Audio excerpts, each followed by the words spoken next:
अस्सलाम वालेकुम फ्रेंड्स, कैसे हैं आप लोग। जी मैं उम्मीद करता हूँ आप लोग बिल्कुल ठीक ठाक होंगे। आज की इस वीडियो में हम बात करेंगे पानामा की। इसको लोग उर्दू में पनामा भी कहते हैं, पनामा, और इंग्लिश में है पानामा। वीडियो को शुरू से लेकर एंड तक ज़रूर देखें। 6 मिनट की वीडियो है, देखें। ये पानामा का एयरपोर्ट है और मैं आपको काफ़ी इस वीडियो में आगाह करूँगा। दूसरा ये आपको बताऊँ कि वीडियो का एंड तक इसलिए देखें कि आगे आप देखेंगे इमिग्रेशन का प्रोसेस और फिर एंट्री एग्जिट, ये वो सारा इस वीडियो में आप देखेंगे कि इमिग्रेशन के काउंटर तक आप देख सकते हैं। इमिग्रेशन के जो काउंटर हैं जहाँ पे एंट्री की स्टैंप लगती है, वहाँ वीडियो बनाना मना है, लेकिन थोड़ी सी हमने बनाई जहाँ तक मुमकिन हो सका। खैर, ये पनामा का एयरपोर्ट है जी।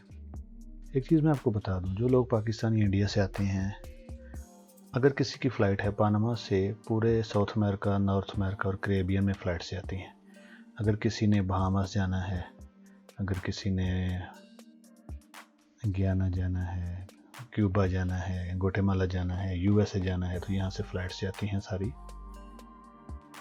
दूसरा मैं आपको बता दूं कि जिस बंदे का एयरपोर्ट पे ट्रांजिट है, देखिए ये सिटिंग रूम है, यहाँ पे लोग बैठते हैं, वेटिंग रूम भी आप कह सकते हैं। जिस बंदे का ट्रांजिट है, फॉर एग्जांपल आपने गियाना जाना है, तो आपको बोर्डिंग पास पाकिस्तान से मिलेंगे, या आपने ग्वाटेमाला जाना है या कहीं भी जाना है, तो यहाँ एयरपोर्ट पे इमिग्रेशन नहीं होती। अक्सर लोग ये पूछते हैं कि यहाँ एयरपोर्ट पे डिपोर्ट कर देते हैं, ये है वो। देखिए, जिस बंदे ने एंटर नहीं होना, उसका कोई तल्लक नहीं इमिग्रेशन के साथ। यहाँ आप लोग पहुँचेंगे, जितना भी आपका यहाँ पे है स्टे, आप वेट करेंगे, उसके बाद आप लोग नेक्स्ट प्लेन में बैठेंगे और नेक्स्ट कंट्री। ये देखें जी, ये ग्राउंड फ्लोर पे इमिग्रेशन है। यहाँ से नीचे जाएंगे, यहाँ वो एक कोड होता है जो अराइवल कार्ड जैसे फिल करते हैं, इस तरह का। जब कार्ड फिल करें तो एक कोड बनता है ऑनलाइन, QR कोड उसे कहते हैं। तो यहाँ पे वो चेक करते हैं, ये ऊपर आप पढ़ सकते हैं, ये इमिग्रेशन है। अब यहाँ से नीचे जाना है, ये देखें, यहाँ से नीचे जाना है और राइट साइड पे इमिग्रेशन है। बहुत ज़्यादा काउंटर नहीं है, शायद 12 या 14 काउंटर हैं। ये देखें, राइट साइड पे इमिग्रेशन, आप सामने इमिग्रेशन देख सकते हैं। यहाँ आपने अपना पासपोर्ट देना है एंट्री की स्टैंप के लिए। ये देखें, ये काउंटर है। इससे आगे हम वीडियो नहीं बना सकते क्योंकि इमिग्रेशन वाले देखते हैं और वीडियो बनाना मना है, लेकिन आप सामने देख सकते हैं। ये बहुत ज़्यादा काउंटर नहीं है, थोड़े से काउंटर हैं। यहाँ पे एंट्री की स्टैंप लगती है, पानामा की एंट्री की स्टैंप। जिसने पानामा के अंदर दाखिल होना है तो यहाँ स्टैंप लगती है। अगर किसी ने आगे नेक्स्ट कंट्री जाना है तो उसका इमिग्रेशन के साथ कोई तल्लक नहीं, वो एयरपोर्ट से दूसरे जहाज़ में बैठेंगे और आगे चले जाएंगे। तो डरिए मत, पानामा के एयरपोर्ट पे कुछ भी नहीं है। जिसने एंट्री की स्टैंप लेनी है उसके लिए एक अलग प्रोसेस है। ये देखिए जी, यहाँ आपके पासपोर्ट पे एंट्री की स्टैंप होगी।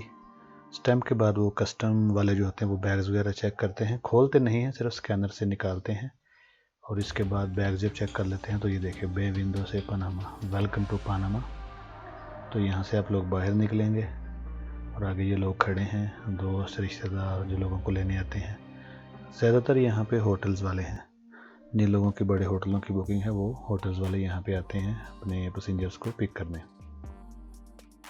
लेकिन हम क्योंकि एयरबीएनबी का घर लेते हैं और एयरपोर्ट से ही हम गाड़ी लेते हैं, क्योंकि मेरे साथ फैमिली होती है, तो हम घर लेते हैं और गाड़ी एयरपोर्ट से लेंगे। ये सारे टैक्सीज़ वाले हैं, देखिए खड़े हैं टैक्सीज़। अगर किसी को टैक्सी चाहिए तो टैक्सी वाले यहाँ पे खड़े हैं। थोड़ा सा आगे जाएंगे तो जितने भी रेंट ए कार कंपनीज़ हैं, आप उनके काउंटर्स देखेंगे। आपके पास दुनिया का कोई भी ड्राइविंग लाइसेंस है किसी भी कंट्री का, लेकिन साथ ये है कि आपके पास क्रेडिट कार्ड होना चाहिए। क्रेडिट कार्ड के बगैर आप गाड़ी नहीं ले सकते। अगर आपके पास ड्राइविंग लाइसेंस है किसी भी कंट्री का हो, वैलिड हो, और उसके बाद क्रेडिट कार्ड हो, तो आप लोग गाड़ी ले सकते हैं। ये हम लोग बाहर निकल चुके हैं। ये देखें, जितनी भी रेंट ए कार कंपनीज़ हैं यहाँ पे हैं। यहाँ पे जो गाड़ी मिली थी एक दिन के लिए, हमने बड़ी गाड़ी ली थी क्योंकि फैमिली है, तो $50। यहाँ पे जो करेंसी है वो अमेरिकन डॉलर है, यहाँ पे भी अमेरिकन डॉलर्स है। $50 हमने दिए थे एक दिन के हिसाब से। यहाँ एयरपोर्ट से ही आप सिम कार्ड भी ले सकते हैं, सिम कार्ड एक्टिव होता है। अगर आपको 1 वीक के लिए चाहिए, यानी कि 24 घंटे नेट चले, वो $30 का है। अगर 1 महीने के लिए सिम कार्ड चाहिए कि 1 महीना 24 घंटे इंटरनेट चले, तो वो $50 का है। तो यहाँ से आप गाड़ी भी ले सकते हैं और सिम भी ले सकते हैं। Thank you very much. Video अच्छी लगे तो लाइक और शेयर कर दें। डेली कोशिश करूँगा एक वीडियो अपलोड करूँ पानामा की, तो आप लोग पानामा देख सकते हैं। Thank you very much.